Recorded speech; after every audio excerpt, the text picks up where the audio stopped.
حقيقة مش عارف ابدا الفيديو ايه، بس تحية كبيرة قوي لإدارة ليفربول اللي عاملة ميركاتو عظمة على عظمة، حاجة مفيش بعد كده. احسن ميركاتو في تاريخ ليفربول عموما، جابت اغلى صفقة في البريميوم ليج.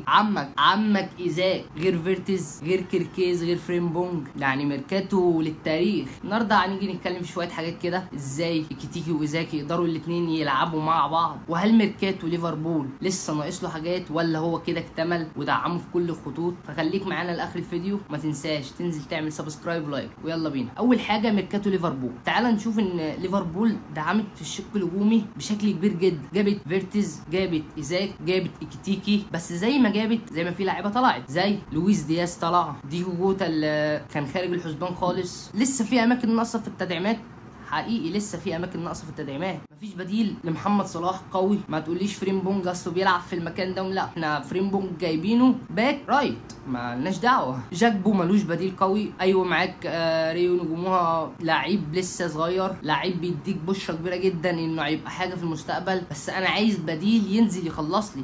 نزل في ماتش نيوكاسل، خطف جون في الاخر، جون عظيم يعني، ما فيش بعد كده فينش. ايه، ما جبتش بدايل سنتر باكات لابراهيم كوناتي او فيرجي فان دايك، جبت برضو لعيب جيوفاني، لعيب صغير لسه برضو. فكل ديت نقط ضعف عندك. مفيش لاعب كويس لجرافنبرغ، ما جبتلوش بديل برضو كويس. فممكن ليفربول تدعم في الشتاء، الله اعلم، لسه مش عارفين. تعالى بقى اقول لك ازاي ايكيتيكي وايزاك الاثنين دول يقدروا يلعبوا في تشكيله واحده. هم يقدروا يلعبوا في اكتر من تشكيله واكتر من تكتيك، وهل هيبقى دي فيها خطوره على ليفربول ولا لا؟ اول حاجه، ليفربول تقدر تلعب 4-4-2. خط الظهر مفيش اختلاف عليه، اليسون، فان دايك، كوناتي، فريمبونج، وكيركيز. تعالى الاربعه اللي قدام، محمد صلاح على اليمين، جرافنبرغ مع ماكاليستر او سوبوسلاي. وحاليا سوبوسلاي بيقدم مستويات جامده جدا، فانا بشوف سوبوسلاي احسن من ماكاليستر دلوقتي. تعالى بقى في الناحيه الشمال، بشوف في الناحيه الشمال فيرتز يبدا على جاكبو.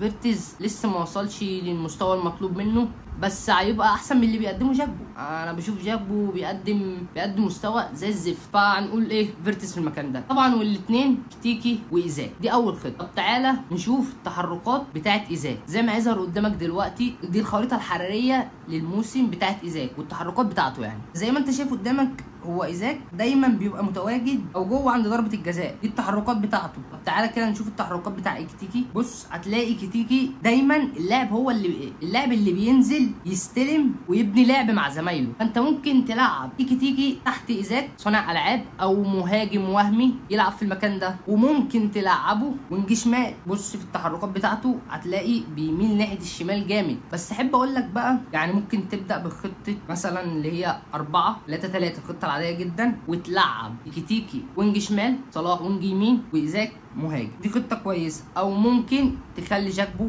زي ما هو وينج شمال، وتلعب ايزاك صانع العاب، بس انت بالشكل ده هتكسر فيرتز، هيبقى قاعد دك. لسه هنشوف بقى التوليفه اللي هيعملها ارني سلوت. بس انت لو لعبت بالشكل ده، اللي هو مثلا، خلينا نرسى على الخطه اللي هي 4-3-3، تمام. الاربعه فيرجي فان دايك، كوناتي، فريمبونج، وكيركيز. الثلاثه نص ملعب طبعا، جرافنبرغ، سوبوسلاي، وايكيتيكي. ده لو انت عايز تلعب ايكيتيكي. وفيرتز على الناحيه الشمال، ايكيتيكي على الناحيه اليمين، محمد صلاح وايزاك في النص. وديت انا بشوفها هتبقى خطه ريسكي جامد، لان انت هتخسر لك بتاع 3 لعيبه كده، مش هترجع تدافع. ماشي، انت في حس الكوره هيضغطوا والكوره هتبقى معاك، بس لما الكوره هتفتقد منك، محمد صلاح عندك ما بيرجعش. محمد صلاح سنه خلاص ما يسمحش انه يرجع 90 دقيقة يدافع ويهاجم. إيزاك مش برضو المهاجم اللي هو هيرجع لنص الملعب، إلا بقى لو أرني سلوت قدر يخلي الناس دي ترجع تدافع. وبس كده،